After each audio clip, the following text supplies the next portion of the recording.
Assalamu alaikum everybody, how is it going? This is Ameer Ghalib here from the Table Talk podcast. We are officially live. Ramadan kareem to everybody. This is our first show during the month of Ramadan. We are looking forward to a fun, great month. During the month of Ramadan, we have some awesome guests coming on the show this whole month, that is. But before I introduce our guests, of course, I got to introduce the co-hosts of the show. We got little sister Sarah Thabit. She is one of the co-hosts.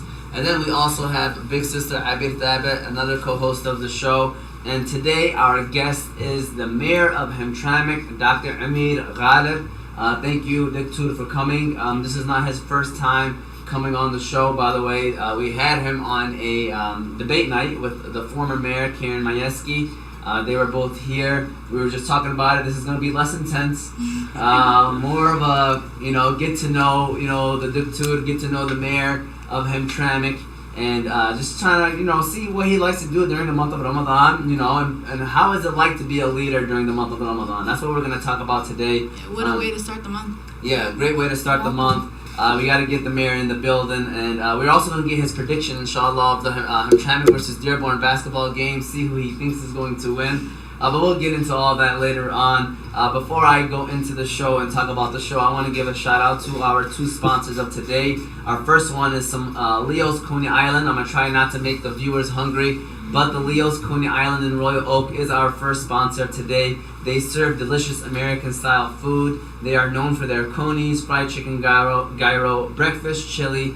Leo's have been around for a very long time, but the best one of all to me is the one in Royal Oak.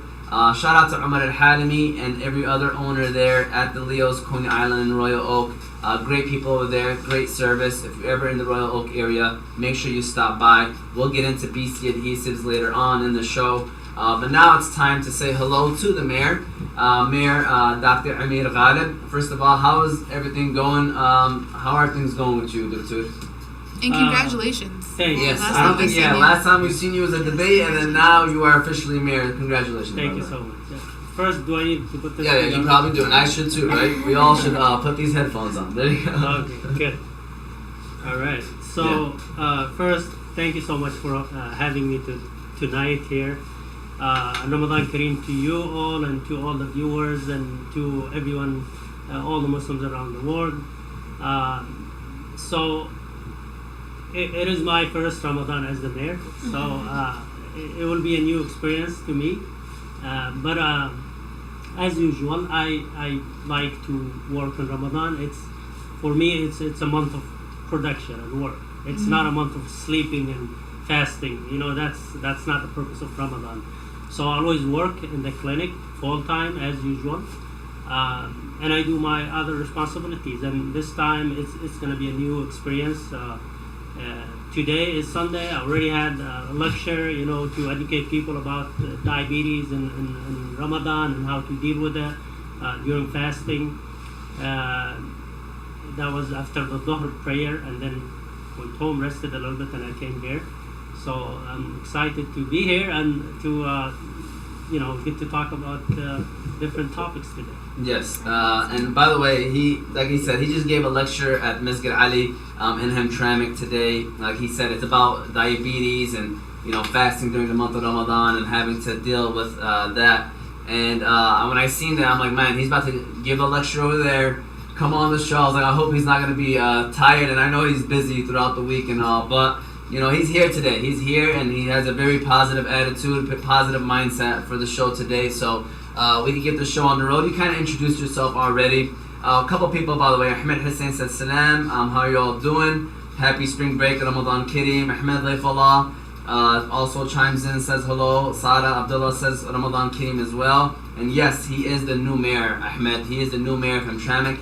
I know Ahmed moved to California. Remember Ahmed Laifullah? Mm-hmm. Okay. This is a couple of our students from Hanley International Academy. But, yep, if you guys have any questions, by the way, in the comment section, feel free to shoot the questions away. Obviously, we'll shoot them to the mayor. We're all going to also talk about the current state of Hamtramck, any updates, anything new like that as well. So make sure you're tuned in, and if you want to shoot any questions, feel free to shoot them away. And as well as for you guys, I know this is more of like a questions for him kind of thing. But obviously, if you have anything you want to ask or add, I'll chime in. feel free to chime in as well. So, first of all, okay, you are the first ever Muslim mayor in the city of Hamtramck. You can even get into detail, say Yemeni mayor in the city of Hamtramck. So, what is that like? Can you tell us what was that like to be elected? I mean, I know a lot of people obviously were proud. Yemeni people were very proud of you. I mean, Muslim people in general are proud, even non-Muslim people, right? So, you know, what is that like to be the first Muslim mayor in the city of Hamtramck? Well, it is exciting, I'm going to tell you. I mean, I did not expect it to be, you know, to get the focus of the media as much as it's doing now. So since I took the office in January, actually since I won the election, the general election in November, you know, I was surprised on how much I was contacted by the media internationally and locally. So it was overwhelming in the beginning. So a lot of people wants to know about this new mayor, the new change that happened in Hamtramck, all Muslim government, and it was just overwhelming to me. I had to pick and choose which media I should talk to because it was too much on me. A lot of you know, well-known international, you know, TV stations like CNN, Al Jazeera, CBC, you know, local TV stations here, TRT, TVs from the Middle East, Yemeni media, a lot of local and international media were interesting to interview with me, and I did with some media. It was a nice experience. You know, I as a new mayor, new person, elected official in the in this position, I felt that I had to answer every question that they asked me, but because that's how we trained in medicine, you have to be specific and answer everything and go into details. But I'm learning that that was wrong. You know, you have to just media. You have to be very careful when you deal with media, because they try to get you to say some stuff that will get, you know, public opinion. And, Yeah. You know, so it's a new job for me, but it's not that difficult. I'll tell you, we have a teamwork in the city, so everything is going smoothly. There's some problems here and there, but we deal with them as a team.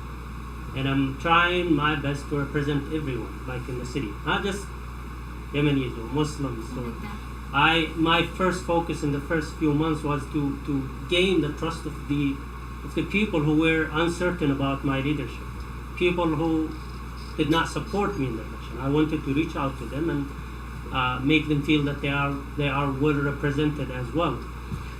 So I think, despite of the fact that I'm committed to a full-time job, and of course you can't do the mayor job in Hamtramck without having a full-time job, because you cannot survive on what you get from the mayor job. So you have to have another job, full-time job to live. So it's busy life, but I like it. I enjoy it. And you cannot satisfy everyone, of course, and you cannot make everyone like you, no matter what you do. Even if I quit my job and devoted all my time to serve the city, there will still be people complaining and criticizing, which is okay. That's expected in politics. Yeah. So I'm doing my best, reaching out to people with experience to have them as advisors to me, trying to, like I said, the hallmark of my leadership is diversity and inclusion. So I'm trying to represent everyone and work with everyone and make the positive impact and then change that Hamtramck needs. So you mentioned that you wanted to reach out to those that probably didn't vote for you or didn't support you throughout your process. How has that been? How's that process been for you? Like, have they? I mean, I know that you said everybody's not gonna like you, but have they at least come to the understanding, like, hey, you know what, this guy is here to work for us, and maybe we should like tone it down a little bit. Like, is that the process, or like are people just still giving you a hard time? Like, how is that like right now? Well, actually, I am impressed with some people. They come to me and say, we did not support you, but we are willing to work with you now. Mm. So that's a positive thing. That's you know, it's a good thing to happen in Hamtramck. Yeah, I know. I was like, we're stronger when we're together. Exactly, and I know that some people they have high expectations. You know, they want things to happen fast. They want. They think it's like a snap Right, of a finger, yeah. And it takes time. You know, we have what I call chronic problems. That's a medical term. Problems that have been going on for decades. We cannot solve them in a month or two or a year, and we cannot solve them without working together. So far, I'm happy with the situation. People are supportive. People who criticize, I take it into consideration. I never ignore anything. I read posts on Facebook, comments, and it doesn't matter who write them. I still take them into consideration, and I discuss them with the city officials, with the city manager. We never ignore anyone. Even if there is a problem that's, you know, there's some exaggeration about some stuff, but it's still, we pay attention to everything. I love it. I love it. Balasada, can you just scoot in just a little bit more that way? I mean, you're in the camera, but I just wanted to be even a little bit more. But go ahead, what are you saying? I was like, can you give us a snapshot of a day of a mayor and a doctor at the same time, or working at the clinic and being the mayor? So my schedule in the clinic is Monday through Thursday and Saturday. Friday we don't work. So Friday I schedule my appointments, interviews, whatever I have for the mayor thing to Friday. I try to fit it into Fridays. So or anytime after 5 p.m. You know, even some media stations, they used to accommodate my time. They would be like, we are okay to come after 5, like at 6 or 7. So I'm willing. I work in the clinic because it's a busy clinic, and I consider that part is very crucial to serving the community in Hamtramck. In fact, there are a lot of people who are saying, if I have to leave from work, from the clinic for an hour and come back because of something in the city, some people get mad. They will be like, we need you here. Yeah. More than what we need you in the city. Yeah. So I understand some people. So it's crucial to continue working and serving the community in the medical field. But I have all the time after that. I'm willing to do anything to serve the people, the community. You know, city issues, community problems, anything after work or Friday or even on Sunday. I'm okay. Yeah, and one thing that I know that the former mayor used to do and that you also do now is like kind of like weekly updates on social media. I think that's very good. I think it's very important because, you know, we were just talking about it. I guess one way you got to reach out to people, I mean, probably the best way now, right, is through social media. So why do you feel it's important to keep that up and to have that like weekly update for the city? So this is something that's not mandatory by the charter or anything. Mayor Karen Mayaski, former Mayor Karen Mayaski, started it during COVID, and it's a positive thing. I like it. I mean, I'm not here to, you know, terminate or abolish everything she was doing.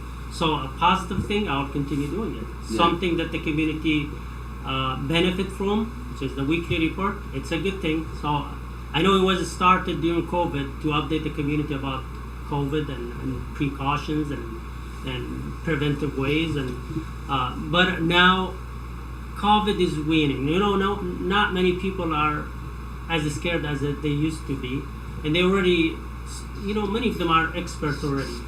They know how to, you know, the symptoms, signs, and how to protect themselves, and so I don't have to repeat that in every report, but I update them about the number of cases, which is getting, you know, smaller and smaller, and I made the report about COVID short and to the point, and then I add important topics and issues that the community needs to know about. So any change, any important decisions, any things, resolution that we will discuss in the city council, I mention it there, and anything to educate the community, I also take time to talk about it. I said in the beginning, it may not be weekly like it used to be during the time of the former mayor. It would be as needed. Sometimes it could be twice a week if there's pressing issues. Yeah. And if there's nothing, maybe we can skip a week. So far, I haven't skipped any week. Yeah. But I just gave heads up in case there's nothing to talk about, then I don't have to do it every Yeah. day. Yeah. What is your favorite part about being mayor so far? We're drilling you with questions. So far. Sorry. We gotta give him a break. No, Give him it's a break. nice to Yeah, the What's- favorite part is to feel that much support from the community. That's something was unexpected. I was honored by the Arab American Civil Rights League 2 days ago, last Thursday. It was a big event. Mabruk. Thank you. And that's what I said in my short speech there. This support that I'm getting from the community was not expected. I grew up, I came from Yemen at age 17 alone. My family was back home. Is your family, your parents still back home? Or They come and go. oh, okay. And my kids are coming soon. So they just got their interview in the American Embassy. So Oh, inshallah. I think when you become mayor, they I actually wrote a letter to them that I said I need them to attend my inauguration. Yeah. That's when they started speeding the process up. yeah. But unfortunately, they Alhamdulillah. couldn't come during the inauguration, but they will be here soon, inshallah. Inshallah. So when I came at age 17, I came to work. My family was back home. The purpose of coming to the U.S. was to support them. So I didn't come to study. But I went to school just to learn English. And it's an interesting story. My friend told me, here in America, you don't have to do homework. But he was talking about himself. He wasn't a good student. Yeah. So I was like, okay, then I'll go to school, just learn English and continue working 10 hours a day. Then the math teacher, in the first 2 days, the first day he was like, where's your homework? And I said, no homework, I didn't do it. He gave me a 0. Second day, 0. And I was like, okay, that's it. This is the last day I will come to school. Because to give you a 0, I used to be a good student back home in Yemen. Yeah. To give you a 0 and everybody's looking at you like that, I don't have time to do the homework. I used to work 10 hours, right? Yeah. So he wasn't happy with just giving me a 0. He actually wrote a problem on the board and told me, you, come solve the problem. So he wanted to attack me more. Yeah. But I used to have good math skills. I didn't do the homework because I didn't have time. So I solved the problem and I sat down. I didn't give him a chance to, Attack you to even mock more, me yeah. or poke fun of me or something. So then at the end of each class, he used to write most difficult problem of the day and see who can solve it. So he wrote that most difficult problem, and I was like, I'm going to show him that I'm not stupid. I just don't have time. So nobody raised his hand. I raised my hand. I solved the problem. That's the moment when he asked me, what school did you come from? I told him I was finished 11th grade in Yemen, but this is my last day here in Hamtramck High School. I'm not coming anymore. He was like, why? So I was like, I don't have time to do homework. So I want to learn English only. That teacher, his name is Mr. Abdussalam. He's, I don't know if you guys know him. Yeah, but we do. He changed my life. That was the turning point.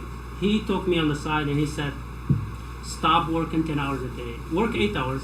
Do your homework in that 2 hours. Because I didn't have a car, right? Somebody would take me from school to work in a factory, then take me home.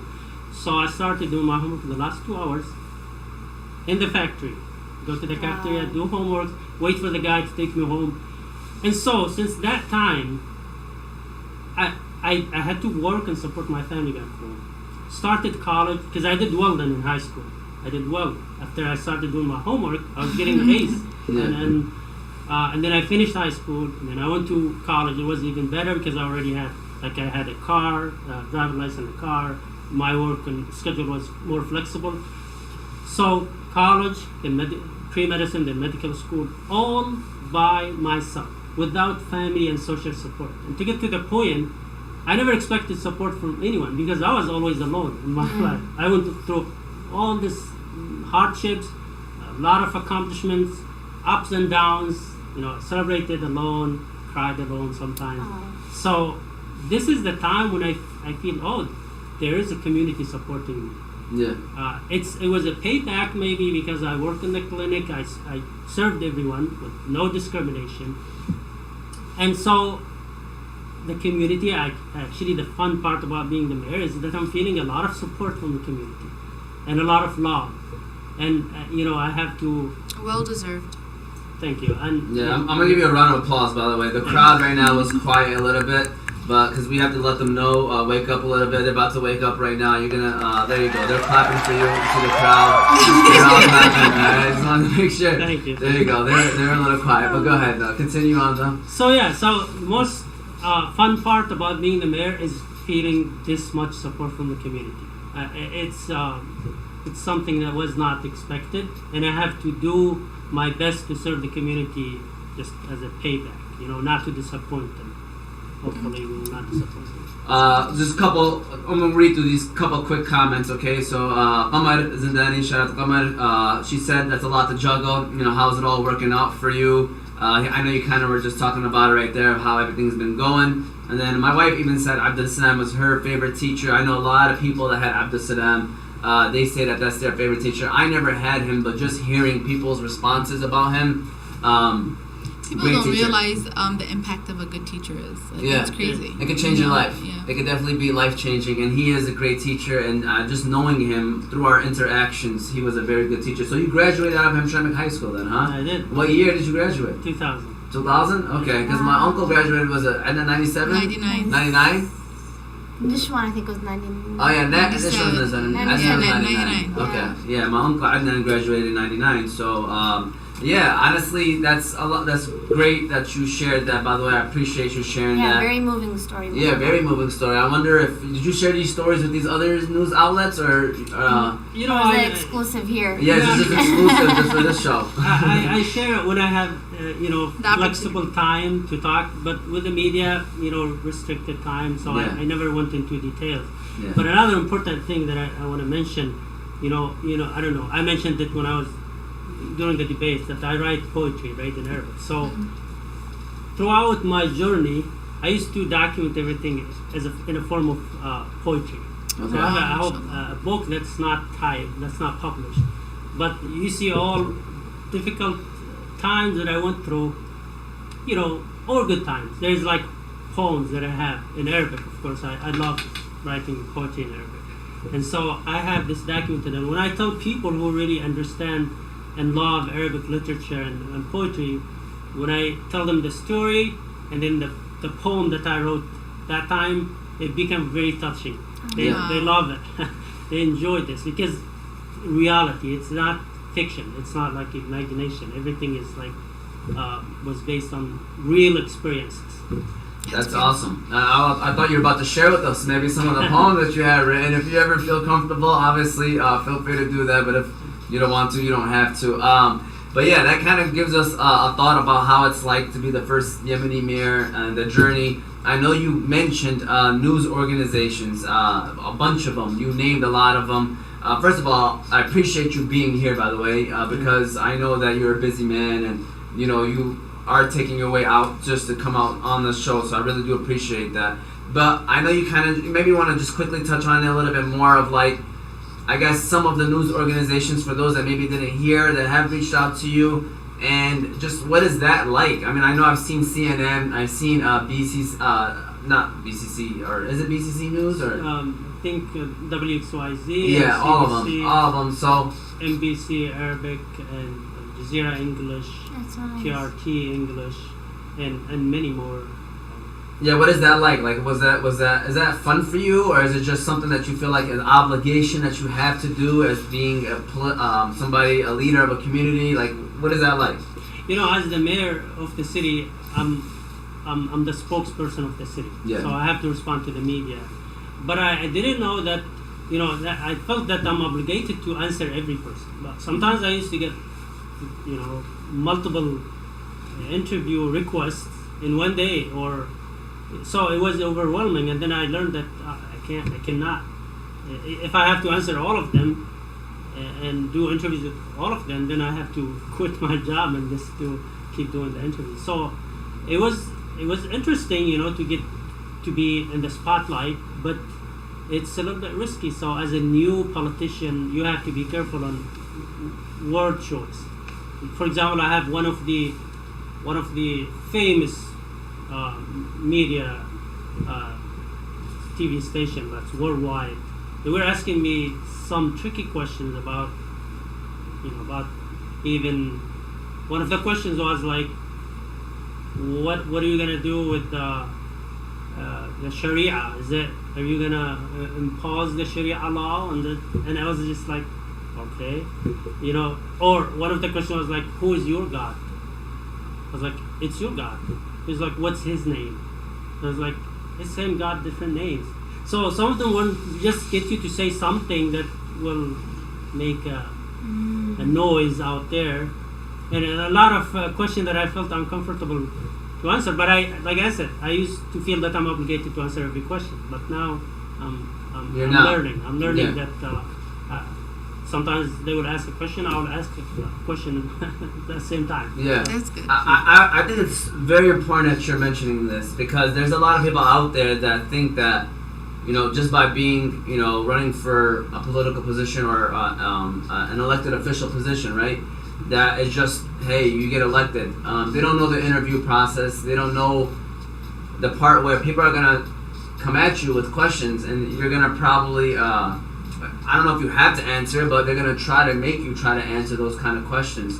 And I think it's important to mention that. I think it's important for people to know that you have to prepare for this, right? Yeah. You have to prepare for these moments, and like you said, now you're learning that you don't have to answer any question. Obviously, people are trying to make you say something that you don't even mean. They'll take your words out of context. Like, you might say something that you really mean this, but they're gonna use it and then make it seem like that you said something else, kind of thing. Has that ever happened to you yet, where like maybe you said something like you meant one thing, but the news organization took your words and kind of made it something else? Like, have you ran into that problem yet? Yeah, it Okay. happened. Okay. I mean, multiple times where they take my words out of context and just build an opinion from that. Yeah, But I always have to clarify if I feel like I have to. yeah. But if it's something I don't care about, then I just leave it. Yeah, Keep it being real. in the spotlight is definitely hard. You're gonna face a lot of judgment and prejudgment as well beforehand. Right, So right. Were you always like easygoing with like public speaking, or did you have to like train to do that? No, I wasn't trained, but I remember I'm not perfect in that, but I used to enjoy it because, like I said, I'm a poet. So every time I get together with my friends, they always ask me to read poetry. So I was used to speaking in public, not in big crowds, but I also, remember I took, for example, a speech class in Wayne State, and I had an A in that class, not because my English was weak. I always have accent. I know I won't have it for the rest of my life. But it's not about your English and how perfect it is. It's communication skills, how you present it. So I'm not perfect in that, but I never had a problem. Like, for example, I will not be afraid to speak in front of big crowd. Or some people, they get anxiety, when they speak in public. I don't have that problem. I'm okay with that. Despite the fact that, some people will not feel confident if their English is not very good. That's not a problem. I mean, I'm okay. I know my English is not perfect, but it never caused me to lose confidence in myself. Alhamdulillah, man. Yeah, mashallah. I mean, you definitely carry yourself as somebody that's confident. Your English is very good, in my opinion, as well. So, I know you kind of mentioned this earlier, and I've seen it on Facebook, that you received an award from the Arab American Civil Rights League a few days ago. You guys were at an event. Can you tell us what that was about? Like, what was the award about, and what was that all about? So, yes, it was, they reached out to me like a month ago, and they said you are one of the honorees, along with Mayor of Dearborn and the Mayor of Dearborn Heights and a couple other people, civil rights activists. So I accepted that nomination, and I went. It was such a big event. I never expected it to be that big. There was like, I think, around maybe 1,000 people in that hall. wow. So it's an appreciation from those people, the Arab American Civil Rights League board members and the community, for stepping up and running for a public office and serving the community and defending the rights and freedoms of the community. So that's what it is all about. And in my way to the hall, I also met some people from Detroit City Council, and they awarded me another award on the way. It wasn't officially was a surprise to me, for the same reason, for serving the community in the G-Trade area.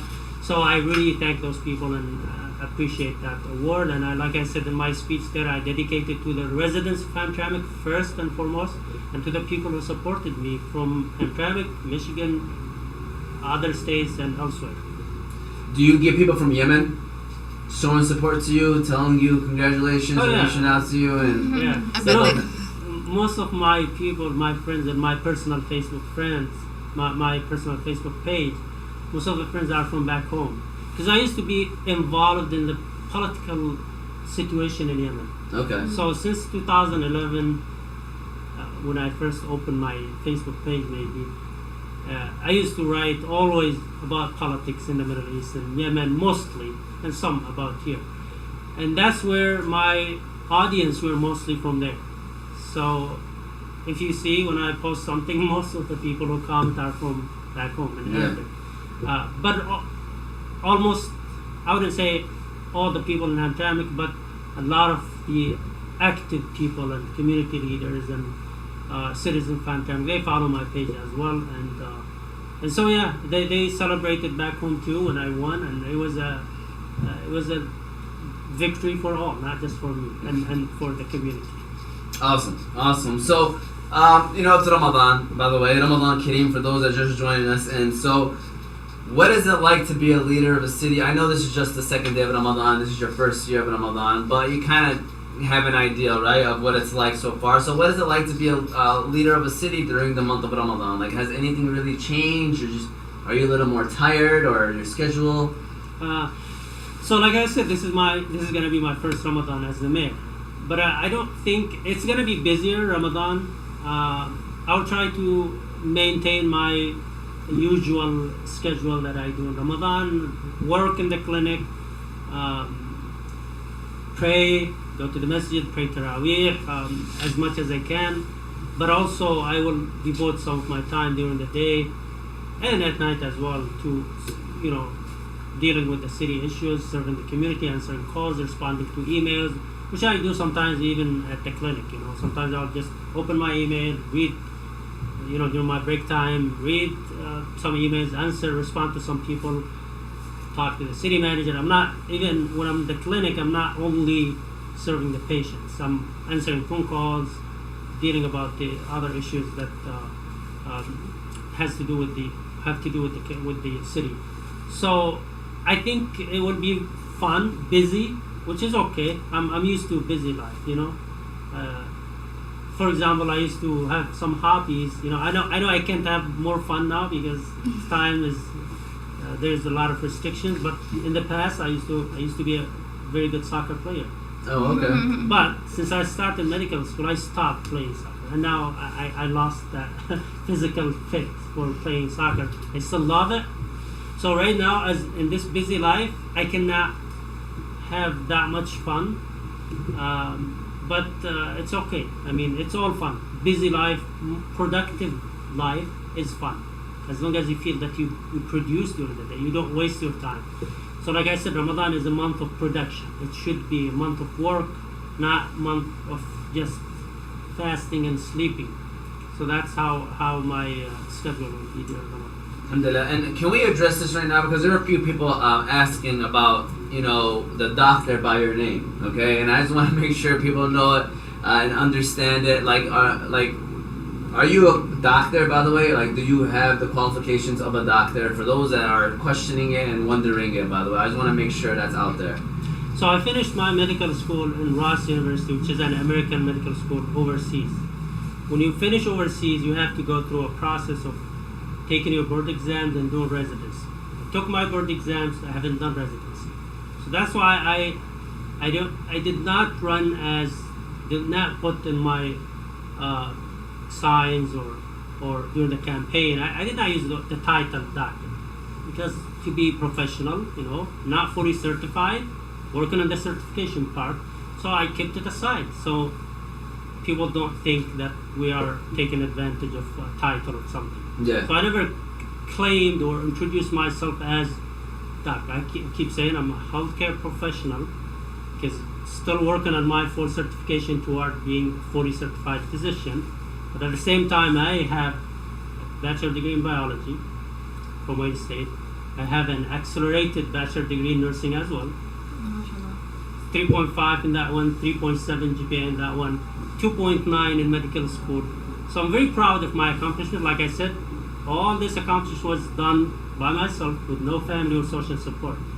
So have I reached my full potential in this? No. Still working to accomplish my goals, but that doesn't prevent me from doing other stuff. Yeah. Of course. Right? Yeah. You don't need to be fully certified physician to run for the mayor. I don't Yeah. understand why some people bring this issue. Yeah. And to be, a person with 11 years in college, like me, 3 different degrees, excellent performance in all my school things. You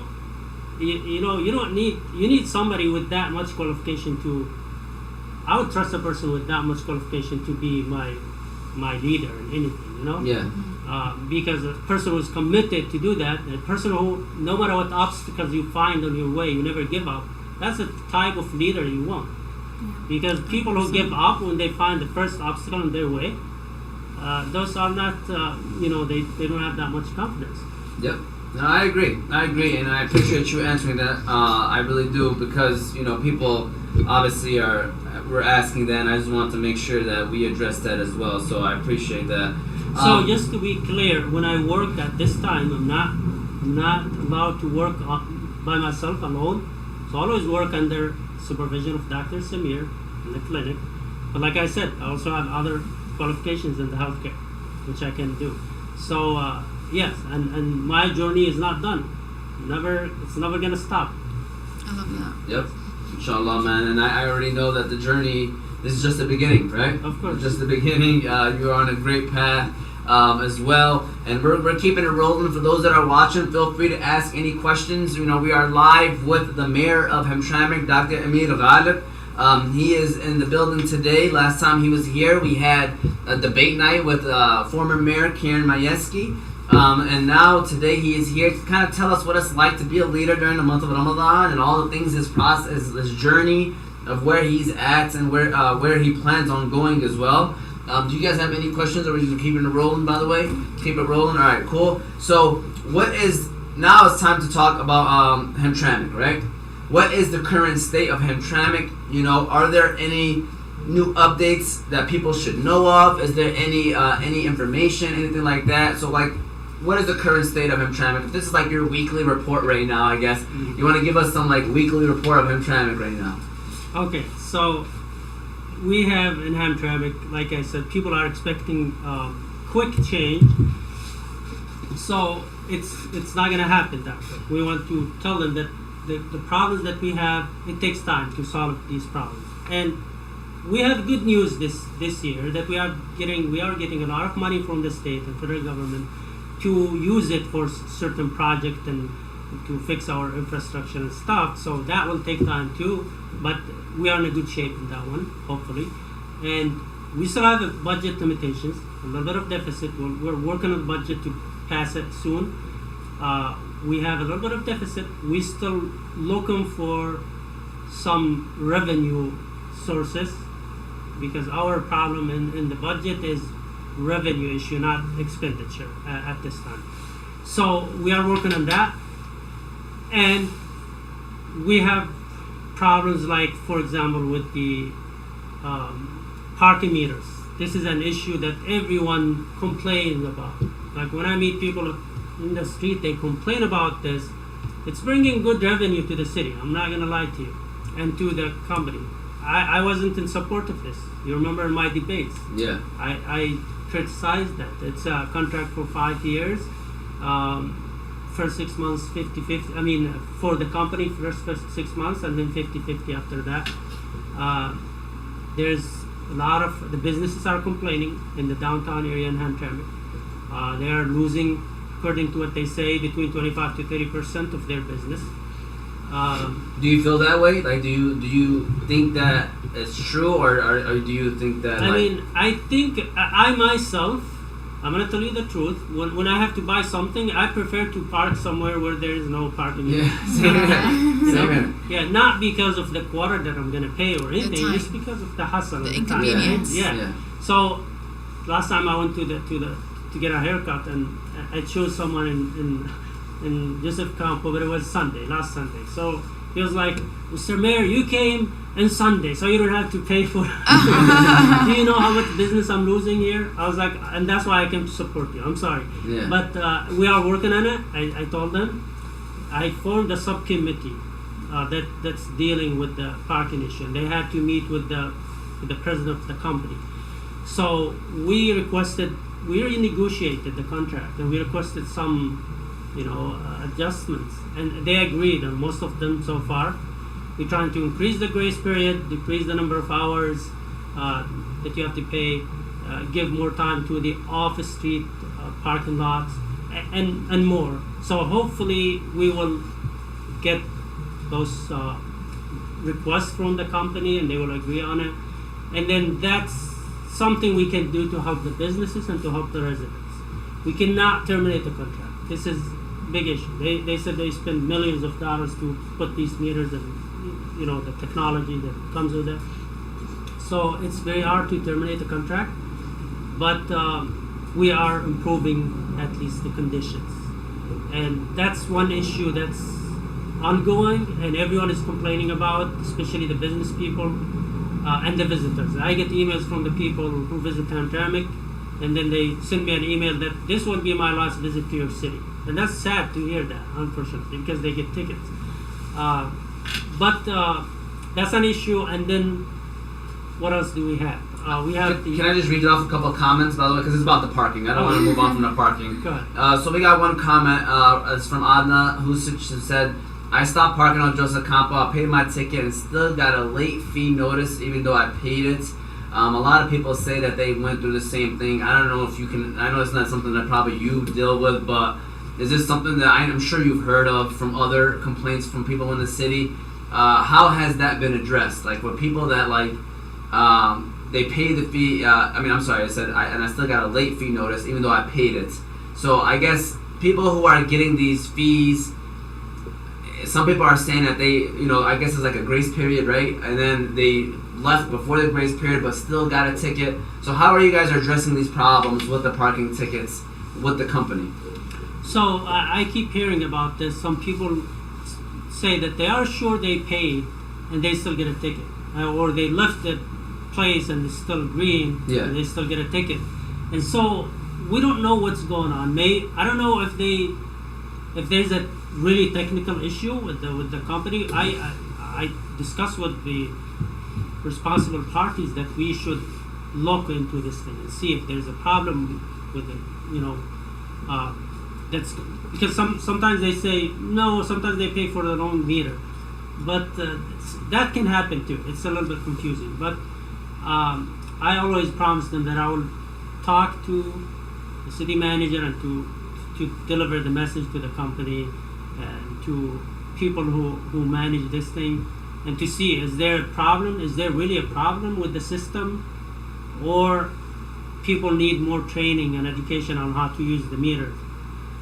So that I keep hearing about that, and it's not something that I'm ignoring. I'm really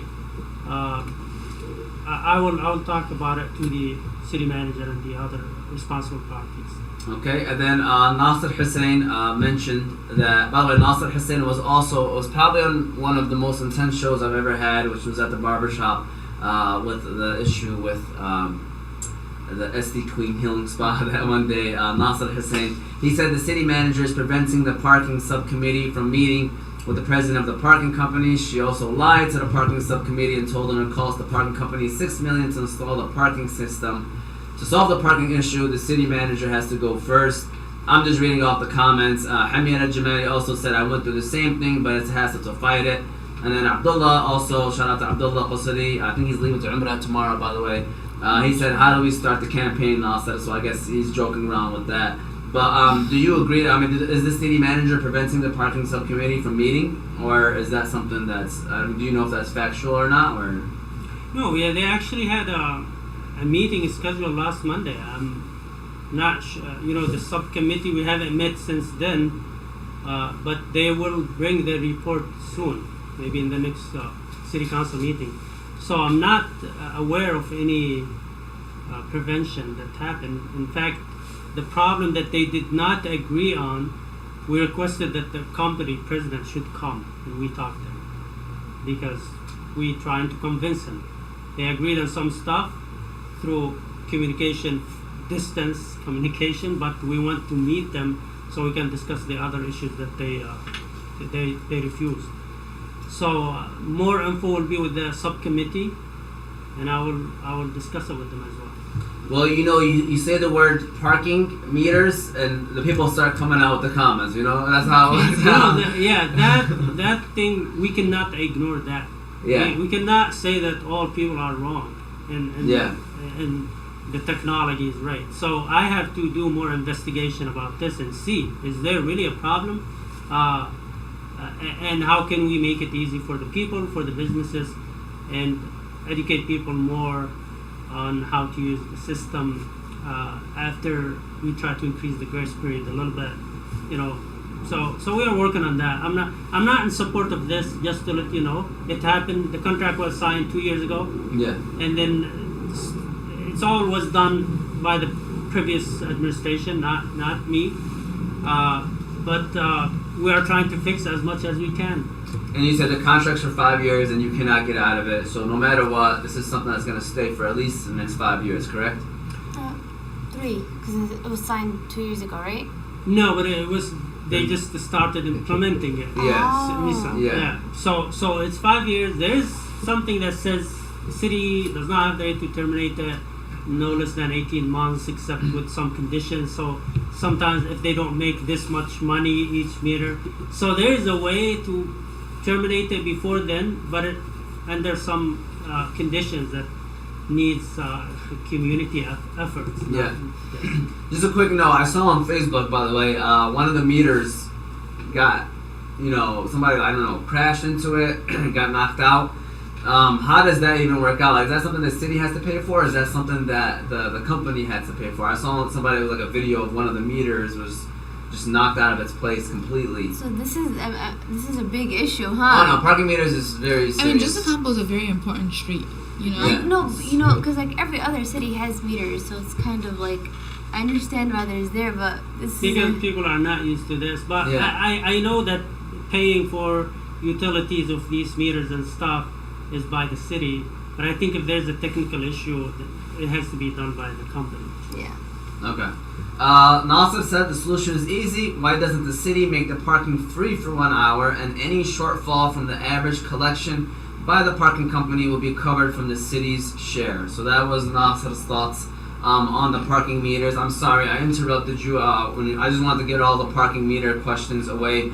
Now, any other new updates that are happening right now with the city of Hamtramck that you want to share with everybody?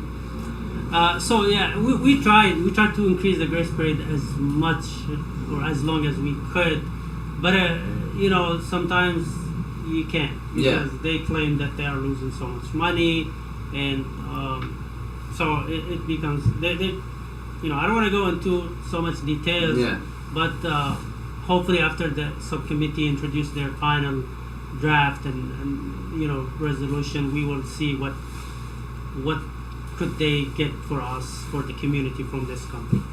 And other issues, the potholes. A lot of people are asking. It's not only in Hamtramck, it's a statewide issue. I drive to other cities and I see it everywhere. And it happens after the snow and salt, Sometimes you fix this street, you move to a different street, then the first street would develop some new potholes. So the Department of Public Service are working hard on this. They devote two days a week to fix and fill those potholes, and we are doing our best because I know I get emails about that, and I still see a lot of potholes. But it's like I said, it's not only in Hamtramck. And it's a long process, and we are working on that. So. Any positive updates that's happening in Hamtramck? I don't know. Just people for those that are listening. By the way, the grace period for parking is you guys increased it to 15 minutes, or what is it now? By the way, the grace period. So they increased, and the meeting actually with the president was about the grace period. So Okay. I'm not sure what the final Okay. agreement is so far. I don't want to reveal anything, but hopefully they were able to get some more time. Okay. All right. Well And then. what else? I mean, this week or last week, I changed 3 board members of the housing committee. That's a major change. And I'm appointing 3 new members. I will announce their names maybe in my weekly report. Awesome. Well, there goes the updates. With all the questions of parking, I might retitle this because right now I got leadership during the month of Ramadan as the title. I'm gonna call it parking tickets and or parking meters in Hamtramck as maybe the title. But people are still throwing comments about the parking about. How many that emails stuff. do you get in a day? Like I've heard you said that you're like I got emails. I get emails. Like how many do you get in a day? I get so many because my email is posted on the city web. So webpage. anyone So- could basically. So it's open for public, and a lot of text messages as well. Imagine getting text messages from patients asking about stuff, from public about the city issues, and emails from everywhere. And Hamtramck made a world international news when some issues happened in the past 2 months. So it got the attention of the people, the focus of media and public from elsewhere, from different states. So I get emails from out of the state regarding some issues that happen in Hamtramck as well. So it's a lot of emails. I respond to a lot of them, but sometimes if I feel that some of them are not relevant or there's no point of responding to, I just ignore them. And yeah, man, I could already imagine how that can be kind of a little bit overwhelming, Oh, right? 100%. Because with all the stuff that you already do, by the way, working at the clinic and everything else, on top of that, so I can see how that goes. But we are here to talk Ramadan now, right? I think we're done with the city questions. I don't know if you wanted to mention anything else or anybody has any more questions. Feel free to comment if you have any more questions. We'll be sure to run it by the mayor. So Ramadan, for those that know, it's a month of an Islamic that we fast during this month of Ramadan. It's probably it is our favorite month of the year because it's not just about not eating, but it's about a spiritual. We get closer to Allah with everything that we do. So we look forward to this month. So what is your favorite thing to do during the month of Ramadan? And now this is something I could pass it out to everybody as well. But we'll start off with you. Or do you want us to start off with you, or I know you've been talking. Let's start with Sarah. All right, let's start out this one. Favorite thing to do during the month of Ramadan? My favorite thing to do is eat. No, I'm just joking. No, I think that my favorite thing to do is making dua and dhikr. Yeah. Automatically, as soon as I do, I feel my heart just get closer to God, spiritually and emotionally and mentally. So, yeah. Making dua and dhikr. And dhikr. Yep. How about you, Abid? I agree with you when you said earlier how you're more productive during Ramadan. Yeah. I see myself way more productive during Ramadan. First of all my intentions are to do good, because the best part of Ramadan is the fact that all of your deeds are multiplied. Yeah. So it's just the littlest thing you do that you're gonna get good deeds for. So the fact that your day is organized in a way where you're making sure that all your salahs on the right time, and you should be doing that all the time, but with our busy schedules it's very hard. And even with us, we hardly ever get to sit down and eat together, and for Ramadan we get to all eat together. So it's a lot of family time, it's a lot of time for yourself, self-reflection. It's just my day goes way faster and more smoother than normal, and yeah. So Productivity is a great one. I agree. SubhanAllah, us not having to eat, I don't even think it's just having to eat, maybe it's a mindset, but just us not having to eat seems like it stretches out, it gives us more time to get more things done. 100%. I don't know if it's just not eating, I don't know what it is, but it's just weird how we can get a lot more things done during Ramadan. That's what I always tell people, in Ramadan I'm gonna get a lot of stuff done, just because I feel like we just have more time, even though it's not literally more time, but being productive. Even like everyone's giving, and that just makes my heart like want to burst. Yeah. Everyone's more giving. Everyone has this like nicer, feeling to them, and it just makes me happy. And it just in general getting closer to God, honestly, like getting closer to Allah, like to me, just being a better person. I know it shouldn't have to wait till Ramadan, right? But at the end of the day, It's like a recharge. yeah, it's like a recharge. Every time Ramadan comes around, I get excited because I know that I'm gonna be, my mind, my spirit, everything is gonna be where it needs to be. And just getting closer to Allah, like I said, in every aspect, with salah, with dua, with praying, and the Quran and everything like that. So, and then productivity, to me, that's my favorite things about the month of Ramadan. How about you, Mayor? What's your favorite thing about the month of Ramadan? So I think it's almost the same. The spiritual atmosphere in Ramadan is different. Mm-hmm. So the fact that you get time to go to the mosque, pray Taraweeh, see everyone in there, listen to different lectures from different scholars, it's something amazing. It doesn't happen all the time, and like I said earlier, productivity feels good when you work and you are hungry, and to learn how to be patient, patient, 100%. never always, even if you get hungry, that's how you feel, how people, the hungry people, the poor people live. So that's something that we always experience, and it gives us a sense of giving or to the people or helping people. And so, in Ramadan, I want to give you an example. When I was in medical school, in my last semester in Dominica, where I did, so I did very well in my 3 semesters. Last semester I had my favorite class was pathophysiology. And I didn't care much about it because I love it. And toward the end of the semester, I realized that I need 80% to pass that class. Otherwise, I would repeat the semester. And the next semester would be in Miami. So I was so excited to go to Miami. And so what I did, we used to pray Taraweeh 21 rak'ah. We brought some people from here, from Michigan, two sheikhs to lead the prayer in there. So we used to pray for an hour Taraweeh. And you know what an hour in medical school means? It means a lot, especially if you have exams. So I didn't know what happened until I realized that I need 80% of the final to pass. So, and they give you 5 exams in one day just to prepare you for the board exam. So I was like, well, I don't have time. I have the weekend to study for 5 classes to take the final, and the final is a cumulative. So there's no way I can get 80%. And me and my friend, he had a problem with pharmacology, I had a problem with pathophysiology. So we decided to just, let's just study a little bit as much as we can, have physical rest, and just pray salat qada al-haja, we call it. Like, when you have something, you need it so bad, you pray that special prayer. I did that. It was Ramadan too, during the finals. And I scored unexpected, without studying, 83. I needed 80. Wow, 83. I was going to repeat the whole semester. Alhamdulillah, I never repeated any semester. So 83, this is one moment, one incident that I never forgot. And I'm sure that it wasn't because of how much I studied, because there was no time to study. I just, asked God to help.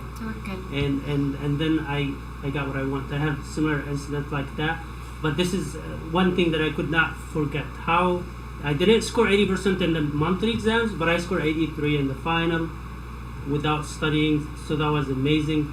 And these are things that you can get by putting some time for spirituality and praying and asking God for help. Instead of like not going to Taraweeh, saying, you know what, I'm just not going to go to Taraweeh. Right. I'm just going to study. Right. Yeah. You don't think that it's a waste of time. It's not. It's actually, it gives you a sense of, tranquility and Yes. peace. And you become more productive, more focused. And this is just one example I felt that I should share with you. Yeah, alhamdulillah, man. And Councilman Adam al-Barmaki chimed in, said Ramadan Kareem to you as well. I was just talking to him today about the basketball game that we plan on having in a couple of weeks. I do have a question about the city. I know we're going to retract a little bit. Do you want me to ask you this question as well? Like, do you want to answer it? It's a question about the city. It's from Nasser Hussein, and I'm going to mention it, and obviously I don't know if you know you have the answers or not. So he just mentioned that the city has many lots that can generate tens of thousands in income if sold, plus a steady annual property tax revenue income. The city is spending tens of thousands annually in their maintenance. The city is refusing to sell them unless buyers build on them and will take it back if they don't. Shouldn't the city sell them to the highest bidder, given that they have a budget crisis? So what he's asking basically is, should the city sell these lots to the highest bidders because of the current budget since the city has a budget crisis?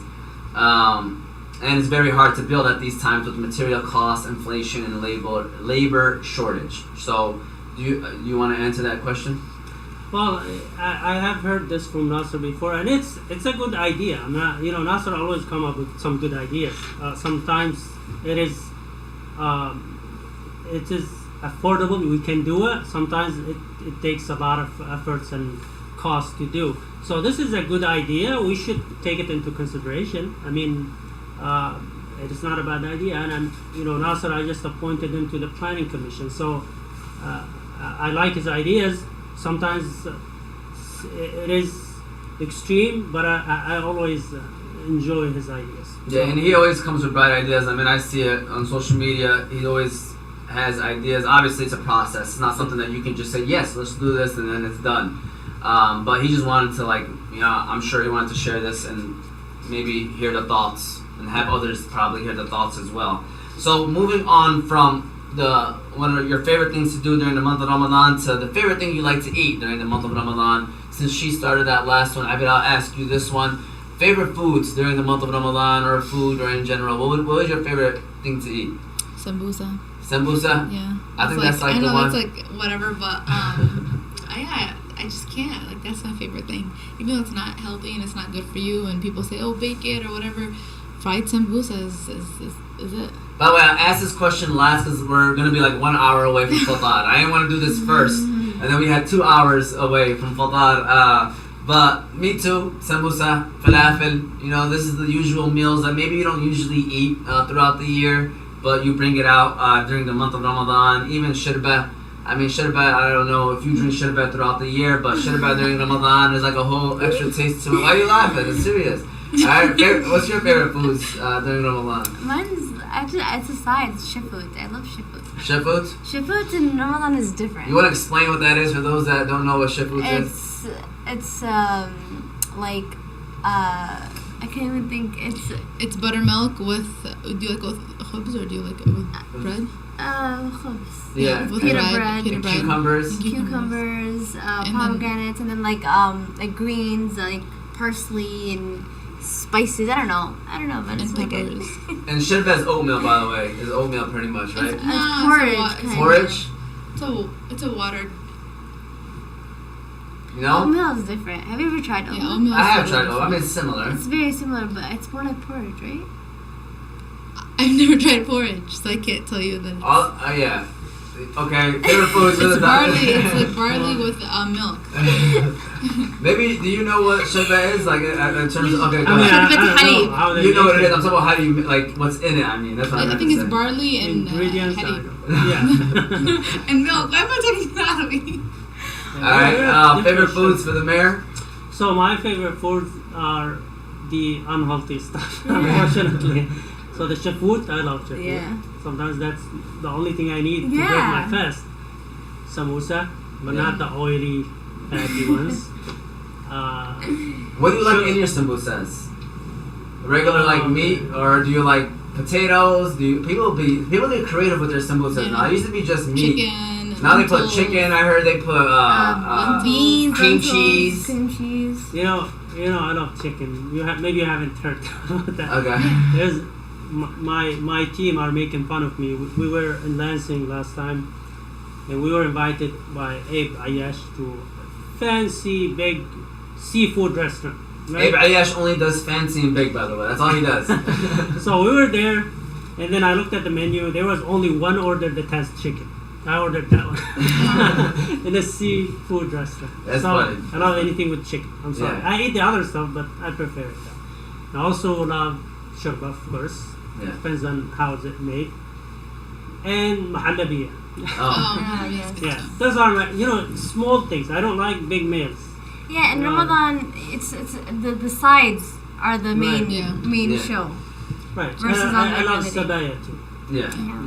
Fahmi Hussein said, please stop with the talk of food. Like I said, I did it the last question, well, one to the last question, so that we only have an hour. Shout out to Fahmi, owner of Kony Cafe, as well as Delicious food. delicious food. By the way, the captain of the Hamtramck team, when we play the Hamtramck versus Dearborn game, he will not be allowed to play. Fahmi is actually a great basketball player, but unfortunately, he is currently On leave. hurt. I don't know what the word I was looking for, but yeah, he cannot play due to injury. Yeah, injured. Sometimes you forget simple words, right? Before we do go into the last question, Abdullah said, I thought you hibernate around this time, Fahmi. Yeah, he does hibernate, by the way. We don't see Fahmi until after Fatah, and then Fahmi starts talking. Second sponsor today is BC Adhesives. BC Adhesives, by the way, is a gold sponsor located in Franklin, Wisconsin. You can go to BC Adhesives for all your industrial adhesives needs. They do food packaging, book binding, product assembly, and many other industrial services. So if you're in need of adhesives for your business or are having trouble with your current adhesives applications, you can contact them by phone 1-888-679-9825 or by website www.bcadhesives.com. Shout out to Matt, Terry, Ed, and Jake, everybody over there at BC Adhesives. If you ever need adhesives for the city, let me know. We'll get you in contact with BC Adhesives. They do a great job and great people. Obviously, we appreciate them. So, with that said, we got a couple people. Ziad said the word for Fahmi is old. He's just old. That's what he said, by the way, Ziad Hadith. So they're having some fun in the comment section. My final question to you is, I guess, advice. Advice for someone about leadership, about being a leader. Can you just give us some advice about what it takes to be a leader? How do you sustain all those things that go on with your life? How do you juggle everything? Yeah. Kind of like that. So to be a good leader, that means you have to have some good skills. Communication skills, management skills, stress and time management skills. You have to be someone who maintain a positive attitude toward people. Listen to the people. Do not feel like your opinion is always the dominant one. You always have to listen to the people, get them involved, take their opinion and their ideas. That's what transformational leadership is all about. To get people involved in the decision-making process. And a good leader always create leaders, not followers. So if you feel like you are in power, in a position of power, and everybody is just gonna serve you and work for you, that's wrong. You have to be modest, humble, talk to people, listen to them, and create more people to be in the leadership process, leadership positions. And I think that's the most effective way to keep you a good leader and maintain your leadership effective and positive and transformational. And advice to the young people is to get involved also in the community work, volunteer work, make a positive impact. Do start from the zero. You don't have to, you don't have to do like I did, jump to the mayor. Always build strong relationship with the people first. That's what I did actually in the clinic. I built a strong relationship with the people. I'm just saying, running for public office, you don't have to be an elected official to serve the community. You can be a volunteer, community servant leader with no title. You don't need a title to be a community servant leader or to be a leader. Young people have to be involved, aim to create positive impact on the community, and make a change, positive change in the community, and it will be worldwide. Alhamdulillah, man, that's awesome. That's also going to get a round of applause as well. I love that answer. Definitely a great one. Any final comments that you guys want to ask? No, I love the part that you said that a good leader creates leaders, and I was hoping that you would say that, and that you said that, so that was great. So we're in good hands. Yeah. Yep. Well, again, this is Dr. Ameer Ghalib. He is the mayor of the city of Hamtramck. This was episode 31 of the Table Talk podcast. The topic was about leadership during the month of Ramadan, and we kind of touched on a lot of stuff. Current state of Hamtramck. He mentioned some of the issues going on and some of the things that are going to be happening soon. So again, Dr. we appreciate you for coming on the show. Again, this is not his first time, and inshallah it won't be the last. I know you're a busy guy. You know, when he named off all the organizations that he has done interviews with, you know, it makes me appreciate the fact that you come here and do this with us as well. Because obviously I know you're busy, and when I sent the message to you, I was like, whatever, we're going to see if he responds. He responded back immediately, like he's not busy, right? He just texts back immediately, but I really do appreciate it, honestly. I know that you got a lot going on your plate, so thank you for being here, and I hope you guys all enjoyed the show. Now it's time for those that are fasting to get back to reading that Quran and doing some dua right before Maghrib time. It's the best time to do it, right? So I hope you guys all enjoyed it. Next week on our show, we'll have the owner of Qahwa House. I don't know his name. I should probably know his name, right? But I don't know his name. But great guy. Ibrahim, Yes. I think Ibrahim. Is it Ibrahim? I think so. Okay. So yeah, he is the owner of the Qahwa House. We're gonna talk about having a business during the month of Ramadan. You know, so what is that like? We'll definitely chat it up with him. Looking forward to that next week, inshallah. Thank you all for watching, and we will see you all next week, Monday. We'll be on a Monday for next week. Take it easy and